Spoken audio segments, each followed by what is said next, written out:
좋아요, 구독. 시장 그리고 암호화폐 시장 함께 알아보는 순서입니다. 오늘도 더 드림 에센스의 김세영 전문가 함께하겠습니다. 안녕하세요. 네, 안녕하세요. 미국 시장 좀 정리를 해볼까요? 네, 7월 생산자 물가 지수가 또 발표가 됐습니다. 근데 다시 한 번 더 이제 상승세로 돌아갔다라는 소식에 뉴욕 증시 같은 경우는 혼조세로 장을 마감을 했죠. 7월 PPI 같은 경우는 전월 대비해서 0.3% 상승을 해서 시장 예상치인 0.2%를 웃돌았습니다.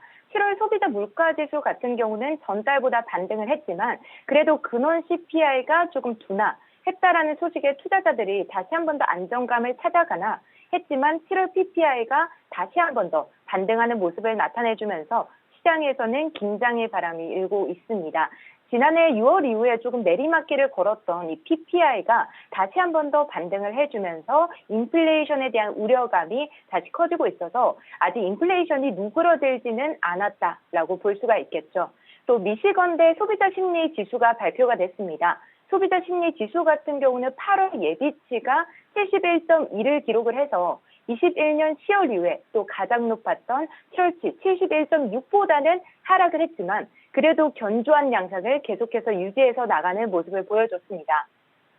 인플레이션 둔화에 조금 힘입어서 지난해 8월에 사상 최저 수준을 한번 찍고 다시 한 번 더 상승 흐름을 탔지만 7월 소비자 물가지수 상승률이 조금 6월에 비해서 소폭 더 높아지는 흐름이 나타나주면서 소비 심리가 일부 위축된 것으로 보여지고 있는데 미국 소비자들의 자신감이 석 달 만에 조금 약화가 됐지만 그래도 기준선은 크게 넘는 수준으로 봤을 때 아직은 탄탄한 흐름을 조금 유지하고 있다고 볼 수가 있습니다.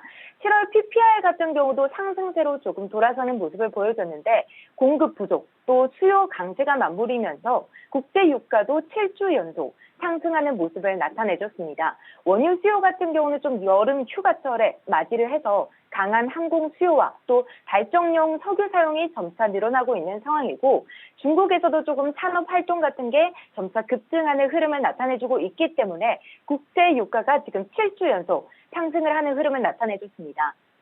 지난해 6월 이후에 조금 1년 만에 이렇게 계속해서 상승세를 나가고 있다라고 말씀을 드릴 수가 있는데 브렌트유 선물 같은 경우도 지금 7주 연속 올라서 이 기간 상승률만 해도 지금 20%가 넘게 달합니다. 올해 세계 원유 수요가 조금 사상 최고 수준으로 급증하고 있는 상태인데 오펙 플러스에서도 기존 감산 목표치를 계속해서 유지를 하게 된다라고 하면 석유 수요 재고가 조금 줄게 되면은 앞으로 더욱더 국제유가 가격이 높아질 위험이 있는데 오펙 플러스 같은 경우는 지난해 10월에 또 대규모 감산을 합의를 하게 되었죠. 그리고 그 이후에 올해 4월 같은 경우도 이제 사우디아라비아에서 또 일부 회원국들이 자발적으로 추가 감산을 깜짝 발표를 했습니다. 그리고 사우디 같은 경우는 지금 기존의 감산 기조를 최소 9월까지는 조금 이어가겠다라고 밝혔는데 7월 오펙 플러스 원유 생산량이 지금 2년 만에 최저치를 찍은 상황입니다. 특히 국제유가 같은 경우는 물가에 상당한 영향을 미칠 수밖에 없어서 계속해서 줄곧 상승세를 기록하고 있기 때문에 당분간은 조금 인플레이션 압력 둔화에 대한 확산을 갖기가 어려운 상황이지 않나라고 생각을 하고 있습니다. 그리고 이제 미국 연준에서도 금리를 어떻게 결정을 할 것인지 시장에 대한 관심도가 높은데 15일에 또 발표가 되죠. 미국 소매 판매 지표에 대한 시장 관심도가 조금 높은 상황입니다. 월마트, 타깃, 홈디포 등 지금 소매업체 실적 발표도 이번 주에 예정이 되어져 있는 상황인데 기업 실적 발표 시즌 중 이제 마지막으로 이번 주가 바쁜 한 주를 맞이하게 될 것이다 라고 봅니다. 소비가 만약에 조금 개선되는 모습을 보인다라고 한다면은 경기 연착륙에 대한 기대감도 충분히 높아질 수 있겠죠. 대형 유통업체들의 실적 같은 경우는 소매 판매와 전반적인 소비 지출을 들여다볼 수 있는 창이 되는 역할을 하곤 했습니다. 그래서 기업 실적이 예상을 뛰어넘는다라고 한다면은 미국 소비자들의 상태가 여전히 조금 양호하다라는 신호로도 해석을 할 수가 있겠습니다. 15일 소매 판매에 이어서 또 16일 같은 경우는 7월 25일에서 26일에 진행되었던 7월 FOMC 의사록이 공개가 될 예정이죠. 그래서 앞으로 통화정책의 추이에 대한 조금 단서를 얻을 수 있지 않을까라는 기대감이 불고 있는 상황인데 지금 시카고 상품거래소 패드워치에 따르면은 현재 연 5.25%에서 5.5%의 금리를 다음 달에 동결을 할 것이다. 라는 전망이 88%가량 차지하고 있는 것을 확인할 수가 있죠. 그래서 시장에서는 조금 여전히 패드가 9월 FOMC에서 기준금리를 동결할 것이다 라고 보고 있는 상황인데 하지만 패드 인사들 사이에서도 지금 긴축 통화 정책을 둘러싼 의견들이 팽팽히 엇갈리고 있는 모습입니다.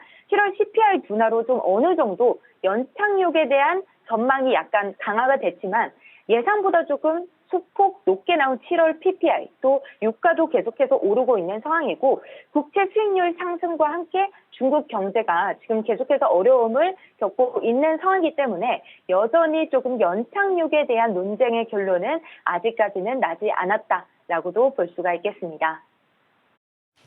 방금 그 화면에서 나오고 있습니다만은 이제 88% 정도 금리 동결을 할 거다. 이런 이제 전망들이 시장에는 이제 묻어나고 있는 것 같은데 어쨌든 국제 유가가 이렇게 올라가니까 말이죠. 미국에서 쉐브론 주가도 오르고 다른 이제 뭐 엑슨모빌 주가도 오르는데 한편에서는 항공주도 내려가고 크루즈 관련돼서 이제 여행 그런 이제 관련주들도 주가는 좀 내려가고 이런 모습입니다. 그래서 우리 시장에도 같이 반영될 것 같은데 자 이제 개별 특징주로 좀 가볼까요? 그 필라델피아 반도체 지수가 2% 넘게 빠졌어요. 그 와중에 엔비디아 3%가 넘게 빠졌네요.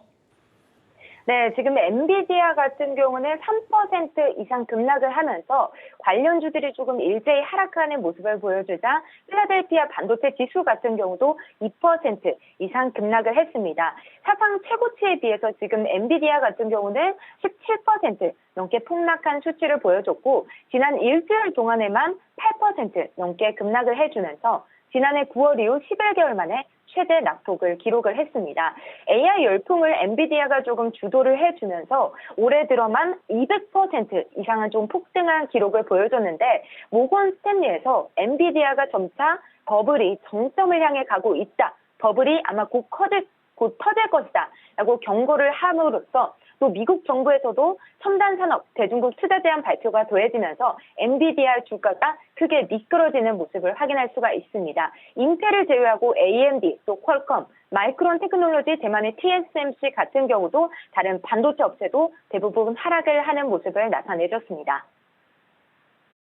지금 엔비디아가 주가가 3% 넘게 이렇게 빠져가지고 오늘 시장 우리도 조금 걱정이 좀 되는 부분이 있고요. 자, UBS에서 크레딧 스위스 관련되는 뉴스가 나왔네요. 네, 지금 스위스 최대 투자은행 UBS에서 재무적 위기에 처한 크레딧 스위스와 6월에 또 인수 절차를 마무리하고 인수 합병을 완료를 했죠. 유동성 위기에 빠진 크레딧 스위스 인수에 조금 나서줬던 이 UBS가 인수를 위해서 3월 스위스 정부가 약속했던 최대 1,000억 스위스 프랑의 대출 지원과 함께 최대 90억의 스위스 프랑의 손실 보증이 필요 없다라고 밝혀주면서 크레딧 스위스를 인수할 당시 스위스 정부가 보장을 하는 유동성 안전장치를 자발적으로 종료를 하겠다라고 밝혀주면서 UBS 주가는 5% 이상 급등하는 모습을 나타내줬습니다. 자, 그런데 오늘 또 중국 관련 이슈가 하나 더 나왔습니다. 지금 중국 관련 종목들이 중국 대형 부동산 개발업체 비구이 위안의 디폴트 위험이 다시 한 번 더 커져주면서 대규모 손실을 기록할 것이다. 라는 공식이 나와주면서 지금 동반 중국 관련 종목들이 약세를 보여주는 흐름이 나타냈습니다. 비구이 위안 같은 경우는 중국 부동산 기업 매출 1위를 달리고 있는 부동산 재벌이면서 부동산 경기가 중국에서 조금 침체될 때에도 그 비구이 위안 같은 경우는 좀 유일하게 살아남았던 민간 부동산 개발 업체다라고 말씀을 드릴 수가 있는데 5월 들어서부터 조금 중국 경기가 회복세가 더뎌지는 모습을 나타내주고 주택 수요가 조금 부진을 해주면서 매출이 급락하자 비구이 위안 같은 경우는 채권 이자를 조금 상환을 하지 못해주면서 디폴트 위기에 빠지면서 알리바바의 주가도 오늘장 3% 넘게 빠지고 리올 주가도 2% 이상 떨어지는 흐름을 나타내줬습니다. 자, 중국 부동산 업체 뉴스까지 이렇게 들어봤는데 제가 개인적으로 하나만 좀 물어볼게요. 최근에 보니까 이제 전체적으로 금리에 대한 이제 기대치가 서로 이제 엇갈리면서 말이죠. 이쪽에 반도체 지수는 슬금슬금 지금 내려가고 있는데 반해서 제약바이오 미국에서도 최근에 일라일릴이 상당히 강하지 않았습니까? 지난 금요일에도 보니까 상당한 반등을 보였고 아까 뭐 금융주 쪽에서 UBS 크레딧 스위스 관련 뉴스를 했습니다만은 금융주 약간 반등을 하는 이런 모습인데 이럴 때 말이죠. 좀 피난처로 제약바이오 업종 어떻게 봐야 될까요? 네, 지금 지난주 같은 경우도 국내 시장도 그렇고 지금 비만 치료제, 당뇨병 관련주 이런 주들이 조금 시장에서 부각을 받는 모습을 나타내줬습니다. 미국 시장에서도 바이오 시장에 대한 지금 투자 열기가 조금 높다라고 보고 있는데 국내 시장 같은 경우도 지난주에 좀 비만 치료제 관련 이슈들이 나와주면서 비만 관련 치료제 바이오주들의 주가가 다시 한 번 더 반등에 나서주는 흐름이 나타내줬죠. 그런데 지금 비만 치료제 바이오주 같은 경우는 지금 시장에서도 수요는 많은데 공급이 부족한 상황이라고 합니다. 그렇기 때문에 좀 당분간 반도체주 말고 이제 바이오주들을 다시 한번 더 좀 주목을 해보시면 어떨까라는 저는 생각을 하고 있고 국내 시장 같은 경우도 이번 주에 바이오주를 다시 한번 더 주목을 해보면 좋으실 것 같다라는 의견 드리도록 하겠습니다. 김생 전문가의 이제 바이오 제약주에 대한 이제 비유까지 들어봤고요. 자, 암호화폐로 좀 넘어가 보죠. 비트코인 계속적으로 횡보하나요? 네, 지금 비트코인 가격이 7월 소비자 물가 지수가 시장 예상치를 하회를 했음에도 불구하고 계속해서 3,900만 원대에서 행보를 하고 있는 모습을 나타내주고 있습니다. 주말 동안은 좀 비트코인 시세 같은 경우는 움직임이 없는 모습을 나타내줬는데 아직 가격적인 측면에서 어느 쪽도 좀 주도권을 잡지 못하는 행보세를 이어가고 있습니다. 거래량 같은 경우도 지금 계속해서 하락을 하고 있기 때문에 아직은 조금 급격한 움직임을 보일 준비가 되지 않았다라고 말씀을 드릴 수가 있고 그래서 향후 며칠 동안은 좀 3,900만 원대에서 행보할 가능성이 높다라고 봅니다. 자, 그런데 또 비트코인 시장에서 이슈가 하나 더 있었죠. 미국 금융당국에서 캡슐드의 아크 인베스트먼트가 신청한 비트코인 현물 상장 지수 펀드의 상장 심사 기간을 연기를 했다라고 밝혀주면서 좀 투심에 부정적인 영향을 끼쳤습니다. 현재 비트코인 선물 ETF는 상장돼서 거래가 되고 있지만 미국 증권거래위원회에서는 현물 ETF에 대한 상장을 허용하고 있지 않는 상태입니다. 그래서 다수의 자산 운용사가 지금 현재 비트코인 현물 ETF에 대한 상장을 신청한 상태고 아크 인베스트먼트 같은 경우도 초기에 신청을 했지만 미국 증권거래위원회에서는 아크 인베스트먼트 매니지먼트가 제출한 이 비트코인 현물 ETF의 상장 신청에 대한 의견 수렴을 거치겠다라고 밝혔죠. 그래서 사실상 상장 심사 기한을 연장하는 조치를 내렸다라고 볼 수가 있기 때문에 앞으로 좀 당분간은 투심에 부정적인 영향을 끼치지 않을까라고 예상이 되고 있습니다.